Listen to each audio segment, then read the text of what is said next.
In una settimana noi torniamo a dopo Inter-Juventus, quando ci avevi lasciato dicendo: io conosco questi ragazzi, quindi mi aspetto un certo tipo di reazione, però quello che è successo insomma non sarà facile. Poi ti hanno dimostrato che invece quello che pensavi di avere in questo gruppo lo hai trovato durante la settimana e forse di conseguenza anche quest'oggi qua a Udine? Hanno dimostrato di avere una testa pensante, dove poi direzionano quello che deve essere il comportamento, e le valutazioni le hanno fatte giuste, e oggi infatti sono entrati in campo in una maniera corretta e hanno fatto vedere la loro qualità. E lo si è visto fin dalle prime battute, cioè fin dalle prime giocate l'Udinese non sapeva come contenere queste ondate che arrivavano con questa squadra che aveva uomini ovunque, che attaccava da tutti i lati, non dava un punto di riferimento solo, non faceva ripartire. E questo dà soddisfazione, penso, a un allenatore, vedere applicato così come uno le prepara le cose. Quello che dà più soddisfazione di tutti è sentire la partecipazione del pubblico, cioè il pubblico interista, come ho detto prima alle altre TV, ha visto calciatori forti, ha visto gli allenatori forti, ha vinto le coppe importanti, campionati importanti, e sanno benissimo giudicare, per cui il fatto che oggi abbiano partecipato con questi applausi e con queste manifestazioni di consensi hanno detto di come si sono comportati i calciatori. A piano per il mister.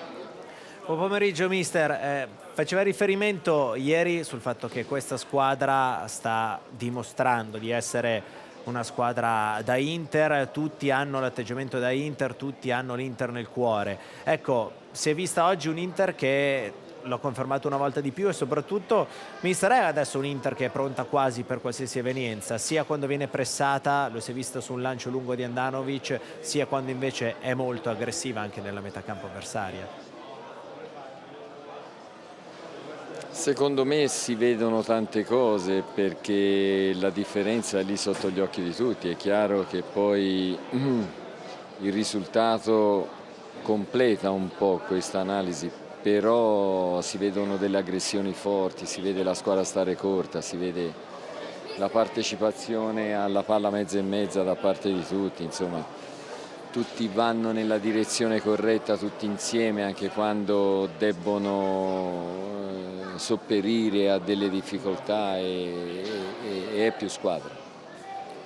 Buon pomeriggio mister, è in questo quindi, possiamo dire a 2 giornate dalla fine della stagione, che vede la sua squadra maggiormente migliorata?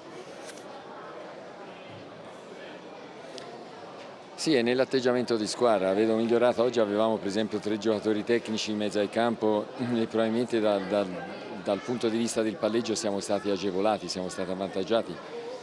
però si è vista qualità da tutte le parti, siamo andati a giocare nella loro metà campo, li abbiamo messi lì. Poi c'è voluto anche un grandissimo intervento di Handanovic e un grandissimo colpo di testa di Andrea per sbrogliare la situazione. Ma la squadra era quella lì, aveva fatto vedere il suo marchio, e noi bisogna esibirlo tutte le volte questo marchio, perché non si può passare dei periodi, e mi tiro in ballo soprattutto in prima persona, dei periodi di 7, 8, 10 partite dove abbassiamo il livello